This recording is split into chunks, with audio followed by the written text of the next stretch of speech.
Bringing people and communities together on seclosounds.org. Your listening station.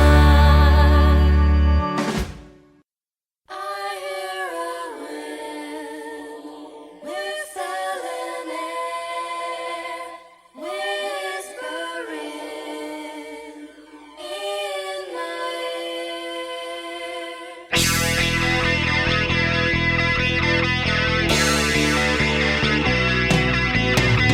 Oh, Mercury.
Hi, and welcome to the John Guinn Travel Show on seclosounds.org. You can contact the show via facebook.com/John Guinn Travel Show or via Twitter @holiday_hut. In this show, I will be speaking to Debbie Walker about the Hard Rock all-inclusive hotels in Mexico and the Dominican Republic. And I'll also be speaking to Mary Tucker about guided walking tours in London. Join DJ Escudero for My Latinesque Show on Seclo Sounds every Saturday from 6 p.m. till 8 p.m. For everything cool and hot, Latin and local, it's Seclo Sounds with DJ Escudero. Para todo cool y caliente, latino y local, escucha a DJ Escudero en Seclo Sounds.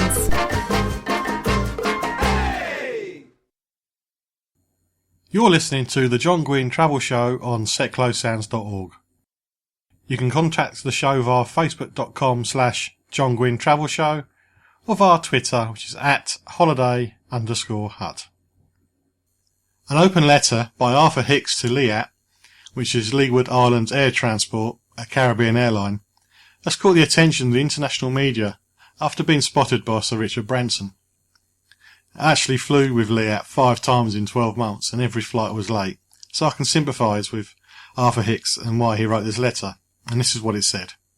Dear Liat, may I say how considerate it is of you to enable your passengers such an in-depth and thorough tour of the Caribbean.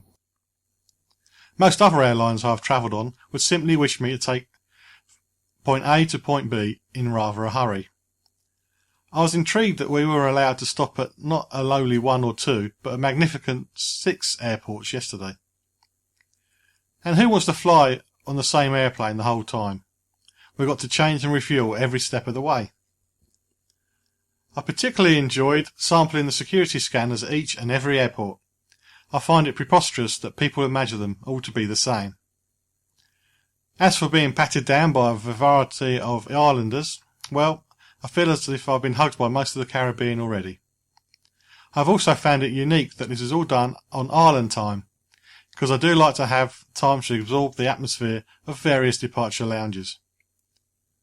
As for arrival, well, who wants to have to take a ferry at the end of all that flying anyway? I'm glad that the boat was long gone by the time we arrived into Tortola last night, and that all the noisy bars and restaurants were closed. So thank you, Liat. I truly understand why you are the Caribbean airline. P.S. Keep the bag. I never liked it anyway. I've already said that Liat stands for Leeward Islands Air Transport, but according to the locals it also stands for late if at all, luggage in any terminal, and leave Ireland any time. But as it happens, Sir Richard Branson isn't a stranger when it comes to amusing complaint letters. There's one written to his own airline a few years ago, and this is how it went.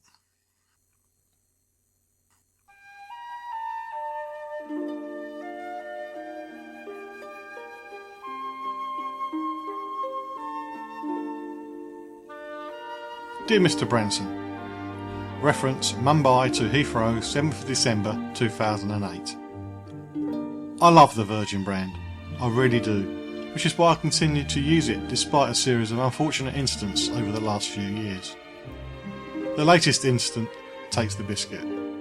Ironically, by the end of the flight I would have gladly paid over 1,000 rupees for a single biscuit, following the currently journey of hell that I was subjected to at the hands of your corporation. He then went to say, look at this Richard, just look at it, and he showed a picture of the food that was served up. I will be posting links to both these letters on facebook.com/John Guinn Travel Show, so you can read for yourself the letters I read out so badly. I imagine that the same questions are racing through your brilliant mind as were racing through mine on that fateful day. What is this? Why have I been given it? What have I done to deserve this? And which one is the starter and which one is the dessert? You don't get into a position like yours, Richard, with anything less than a generous sprinkling of observational power, so I know you have had spotted the tomato next to the yellow shafts of sponge on the left. Yes, it is next to the sponge shaft without the green paste. That's got to be a clue, hasn't it? No sane person would serve a dessert with a tomato, would they? Well, answer me this, Richard. What sort of animal would serve a dessert with peas in? I know it looks like a bargee, but it's in custard, Richard. Custard. It must have been the pudding. Well, you'll be fascinated to hear that it wasn't custard. It was a sour gel with a clear oil on top. The only redeeming feature was that it was managed to be so alien to my palate that it took away the taste of the curry, emulating from a malicious central cuboid of beige matter.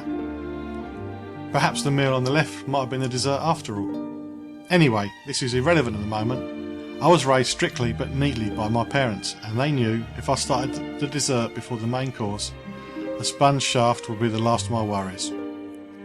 So let's peel back the tin foil on the main dish and see what's on offer. I will try to explain how this felt. Imagine being a 12-year-old boy, Richard. Now imagine it's Christmas morning, sat there with your final present to open. It's a big one, and you know what it is. It's that Goodman stereo you picked up out of the catalogue and wrote to Santa about. Only you open the present and it's not there.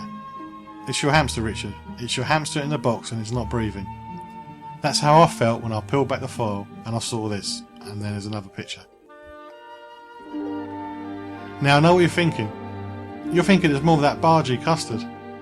I admit, I thought it was the same too, but no. It's mustard, Richard. Mustard! More mustard than any man can consume in a month. On the left we have a piece of broccoli and some peppers in a brown glue-like oil, and on the right the chef has prepared some mashed potato. The potato masher had obviously broken, so it was decided that the next best thing would be to pass the potatoes through the digestive tract of a bird. Once it's regurgitated, it was clearly then blended and mixed with a bit of mustard. Everybody loves a bit of mustard, Richard. By now, I was actually starting to feel a little hypoglycemic. I needed a sugar hit. Luckily, there was a small cookie provided. It caught my eye earlier due to its baffling presentation. It appears to be the evidence bag from the scene of a crime. A crime against cooking. Either that, or some sort of backstreet underground cookie, purchased off a gun-toting maniac high on his own supply of yeast. You certainly wouldn't want to be caught carrying one of these through customs. Imagine biting into a piece of brass, Richard. That would have been softer on the teeth than the specimen above. I was exhausted. All I wanted to do was relax, but obviously I had to sit with this mess in front of me for half an hour. I swear that the sponge shafts moved at one point. Once cleared, I decided to relax with a bit of your world-famous onboard entertainment, and I switched it on. I apologise for the quality of the photo. It's just incredibly hard to capture Boris Johnson's face through the flickering white lines running up and down the screen. Perhaps it would have been better on another channel. Is that Ray Liotta? A question I found myself asking over and over again through the gruelling half hour I attempted to watch a film like this. After I switched off, I'd had enough. I was the hungriest I've been in my adult life, and I had a splitting headache from squinting at that crackling screen. My only option was to simply stare at the seat in front and wait for either food or sleep. Neither came for an incredibly long time, but when it did, it surpassed my wildest expectations. Yes, it's another crime seed cookie, and this time you dunk it in the white stuff. Richard, what is the white stuff? It looked like it was going to be yoghurt, and it finally dawned on me what it was after staring at it. It was a mixture between the bargee custard and mustard sauce. It reminded me of my first week of university. I overheard that you could make a drink by mixing vodka and refreshers. I lied to my new friends and told them that I'd done it lots of times. When I attempted to make the drink in a big bowl, it formed a cheese, Richard. A cheese. That cheese looks a lot like your bargee mustard. So what was that, Richard? I didn't eat a thing. My only question is, how do you live like this? I can't imagine what dinner around your house is like. It must be something like out of a